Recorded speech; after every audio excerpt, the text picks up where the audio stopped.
In nomine Patris et Filii et Spiritus Sancti. Amen.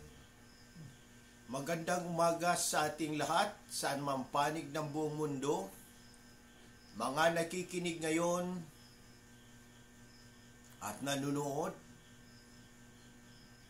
atin naman pakinggan ang mabuting balita ng Panginoon ayon kay San Lucas. Glory to you, Lord Jesus Christ.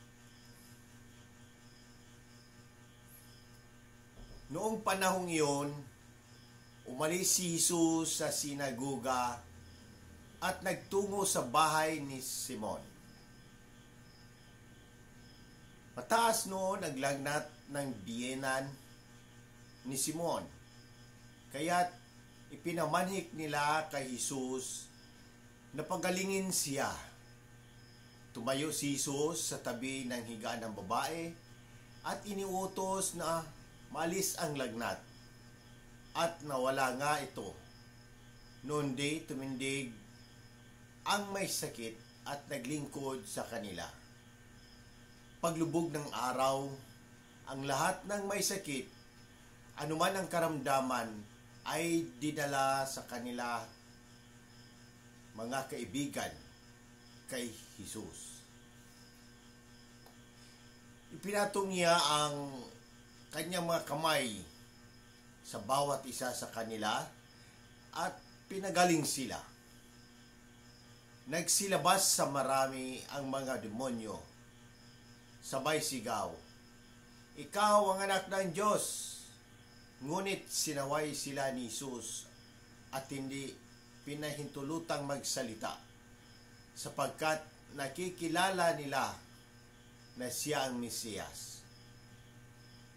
Nang mag-umaga na, umalis si Jesus at nagpunta sa isang ilang na puok.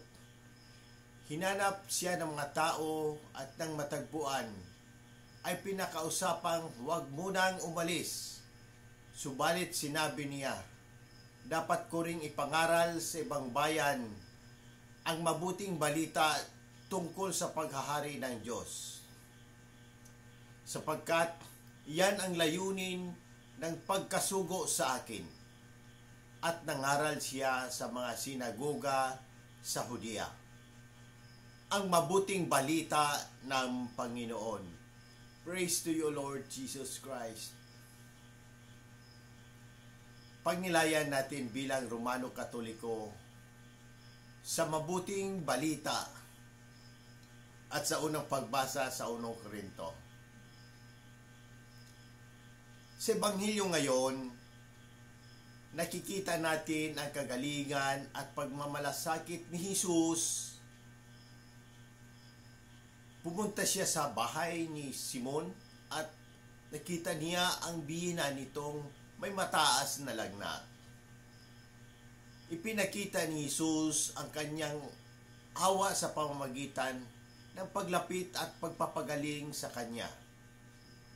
Agad namang tumayo ang ginang at naglingkod.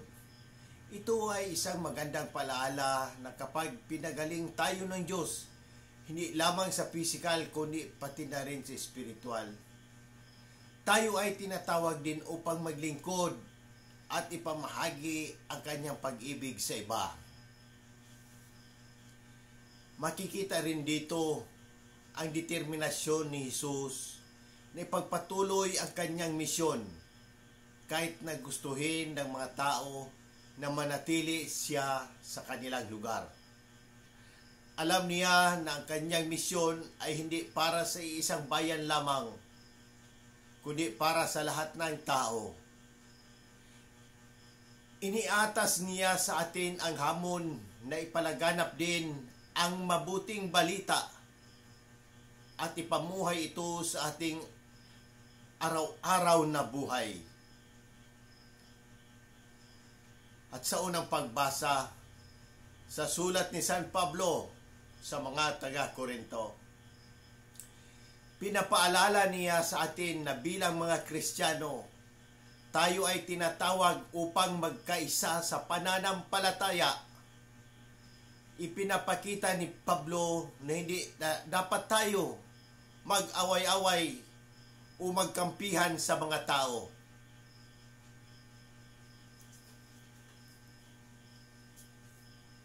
dahil lahat tayo ay mga lingkod ng Diyos.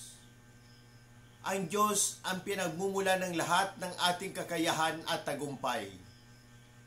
Pinalalalim ni San Pablo ang pag-unawa natin sa ating spiritual na paglago.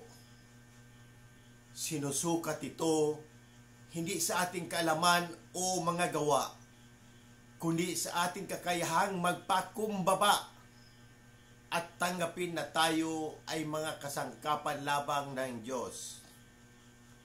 Siya ang nagbibigay ng paglago at dapat tayong magpasalamat at magkaisa sa paglilingkod sa Kanya. Ang dalawang pagbasa ay nagpapakita ng isang mahalagang mensahe. Tayo ay tinatawag ng Diyos upang maglingkod, magmahal at ipahayag ang Kanyang paghahari kahit saan tayo dalhin. Mahalaga rin ang pagkakaisa sa ating pananampalataya sapagkat lahat tayo ay bahagi ng isang katawan ni Kristo. Sa muli, hinihikayat ko ang lahat, Katoliko man o hindi, na magtanong at pagninilayan ang mensahe ng Ebanghilyong ito.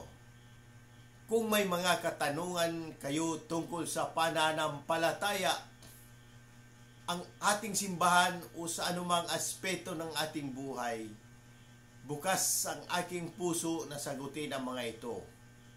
Sama-sama natin pagnilayan at pahalagahan ang habag at pag-ibig ng Diyos na ipinapahayag ni Jesus sa Ebanghilyong ito.